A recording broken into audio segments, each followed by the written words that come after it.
सभी भाई बहनों को नमस्कार। मैं अशोक जरोटिया। डीआईजी रिश्वत मामले में जजों की साठगांठ सामने आई है। सभी भाइयों से प्रार्थना है इस वीडियो को आखिर तक देखें और ज्यादा से ज्यादा भाइयों को शेयर करें और मेरे चैनल को भाई सब्सक्राइब भी कर लेना। सीबीआई ने भ्रष्टाचार के मामले में पंजाब से डीआईजी बुल्लर को अरेस्ट किया था और एक उनका रिसीवर था कृष्णु शारदा। कृष्णु शारदा को रिमांड पे लिया गया पहले और डीआईजी साहब को जुडिशियल कस्टडी भेजा गया था। कृष्णु शारदा करीब 15 दिन रिमांड पर रहे और उसके बाद जो डीआईजी का लैपटॉप है, उनकी जो फोन की जो चैट है और जो सबूत मिले हैं उसके आधार पर सीबीआई ने डीआईजी बुल्लर को रिमांड पे ले लिया 5 दिन के में। और उनसे जो पूछताछ है, जो चैट के आधार पर लैपटॉप से जो सबूत मिले हैं और उनके जो संपत्ति के कागजात थे उनके आधार पर जो सबूत मिले हैं उसमें 2 जजों के नाम सामने आए हैं। और ये तो अभी शुरुआत है। सीबीआई ने 12 दिन का रिमांड मांगा था, लेकिन माननीय अदालत ने 5 दिन की पुलिस रिमांड दिया उनको और 3 दिन से उनसे पूछताछ हो रही है। और जो संपत्ति के कागजात मिले थे उनके आधार पर लैपटॉप से और जो उनके फोन से और जो इलेक्ट्रॉनिक गजट है उनके आधार पर जो सबूत मिले हैं उनसे पूछताछ हो रही है। और इसमें जो कई आम आदमी पार्टी के नेता हैं, कई जज हैं और कई जो ब्यूरोक्रेट्स हैं, उनके साठगांठ का भांडा फोड़ होने वाला है। इस मामले की जांच अगर सही तरीके से की जाए ना, तो इसमें पंजाब सरकार में जो मौजूदा पंजाब में आम आदमी पार्टी के जो सर्वे सर्वा है उनके कईयों के नाम खुलेंगे और कई जो अधिकारी हैं उनके नाम भी सामने आएंगे। कई जो जज हैं वो भी इस मामले में शामिल हैं। मामला क्या है, पंजाब में सरकार है आम आदमी पार्टी की और 1.5 साल बच रहा है। इस मामले को देखना 1.5 साल के बाद जब सरकार बदली जाएगी यहाँ पे और जब इसका सही जो लोग पीड़ित हैं वो सामने आएंगे और पूरा भांडा फोड़ इसका जब होगा जब पंजाब से सरकार बदली जाएगी। क्योंकि सरकार रहते हुए लोग डरते हैं और डरने के कारण सामने नहीं आते।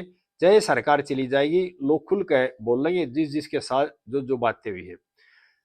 पंजाब में खेल और चल रहा है संपत्ति को यानी प्रॉपर्टी को अपने नाम कराने का। जो भी विवादित प्रॉपर्टी है उसमें कृष्णु शारदा जैसे माफिया है ना, एक एक को ढूंढते हैं, औने पौने दामों पर उस प्रॉपर्टी को अधिकारी अपने अपने जानने वाले का नाम कराते हैं और उस खेल में पैसा कमाते हैं। पहले आम आदमी पार्टी की दिल्ली में सरकार थी और इस तरह खेल दिल्ली में होता था और भ्रष्टाचार के जो आरोप लगे थे आम आदमी पार्टी के बड़े बड़े जो नेता थे उन पर लगे थे और कई बड़े नेता जेल भी रह के आए हैं, अब जमानत पे है। दिल्ली की जनता ने आम आदमी सरकार को यहां से भगा दिया।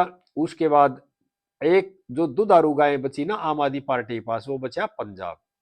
और उसके बाद पंजाब में भ्रष्टाचार का पूरा नंगा नाच शुरू हो रहा है। हर अधिकारी एक ही बात में लगा हुआ है किस तरह से पंजाब का दोहन किया जाए, किस तरह से लूटा जाए। जो शीश महल दिल्ली में था, दिल्ली से आम आदमी पार्टी की सरकार हटने के बाद केजरीवाल शीश महल से बाहर हो गए। अब नया शीश महल तैयार किया है पंजाब में। भगवंत मान जी है जो सीएम का कैंप है ना, उसमें नया शीश महल बना दिया है। ये आरोप जो लगाए हैं ये आम आदमी पार्टी के ही जो विधायक है जिसको निष्कासित कर रखा है 5-6 साल के लिए, उन्होंने लगाए हैं। और आम आदमी पार्टी की जो राज्यसभा से एमपी है उन्होंने लगाए हैं दिल्ली से। और ये मेरा आरोप नहीं है, उन्हीं की पार्टी के जो नेता उनके आरोप हैं कि शीश महल 2 जो पंजाब में बढ़ चुका है। दिल्ली का शीश महल इनसे छिना तो पंजाब का नया शीश महल तैयार कर दिया।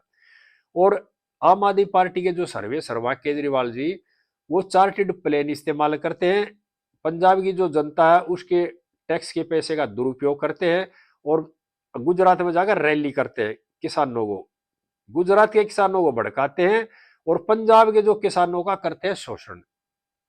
क्योंकि जो पंजाब में ड्रग्स का धंधा चल रहा है, पंजाब के जो किसानों की जो जमीनों का जो घपला चल रहा है, और पंजाब में जिस तरह से लूट मचा रखी है ना, जो खेल खेल रहे हैं, उसका जो पैसा इकट्ठा होता उसको अपनी मौज मस्ती के लिए, और आगे जो अपनी पार्टी है ना इलेक्शन जीतने के लिए कर रहे गुजरात में। कुछ दिन पहले केजरीवाल ने बयान दिया था गुजरात के अंदर कि अगर बीजेपी के नेता पुलिस लेकर नहीं चले तो गुजरात के किसान है ना बीजेपी के नेता को पीट देंगे पकड़ पकड़ के। लेकिन केजरीवाल खुद ना तो विधायक है, ना सांसद है, और ना नेता है। कम से कम 50 गाड़ियों का काफिला लेकर चलता पुलिस की पंजाब की का, जो कि बिल्कुल गलत है। और पंजाब के अंदर आम आदमी पार्टी के कम से कम 80-90 ऐसे आदमी हैं जो कि दिल्ली से पार्टी रुख से तोड़ने के बाद सबकी नजर पंजाब पे है, और किसी ने किसी विभाग के सर्वे सरवा बना रखे और वहां से मलाई खा रहे हैं कम से कम 80-90 आदमी। जो 5-7 बड़े बड़े नेता हैं उनको तो दुनिया जानती है, उनके नाम दुनिया के सामने हैं, लेकिन ऐसे ऐसे बहुत से लोग हैं जो 80-90-100 के करीब हैं, जो कि दिल्ली से सरकार जाने के बाद अब पंजाब में उनको फिक्स कर दिया है, अलग अलग बोर्डों में, अलग अलग विभागों में, अलग अलग मंत्रालय में। और जो मशीनरी है अब उन लोगों को रिपोर्ट करती है। माल क्या है, किसी भी तरह से भ्रष्टाचार करो, किसी तरह कुछ करो, लेकिन पैसा कमाओ और लेकर बड़े नेताओं को दो। ये खेल चल रहा है पंजाब में।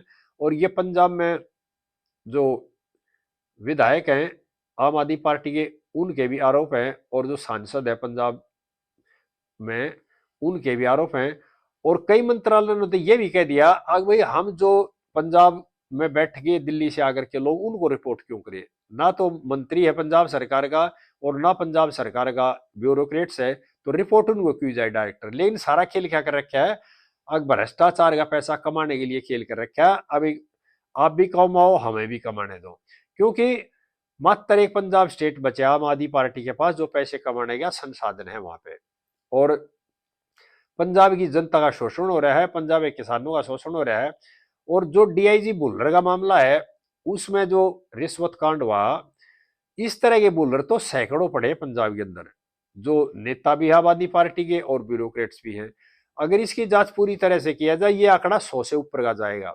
अकेले बुल्लर के पास जो 100-200 करोड़ की प्रॉपर्टी है, कई ऐसे ऐसे बड़े नेता हैं जिनके पास कई कई हजार की करोड़ की प्रॉपर्टी है। आगे इसमें जांच जारी है।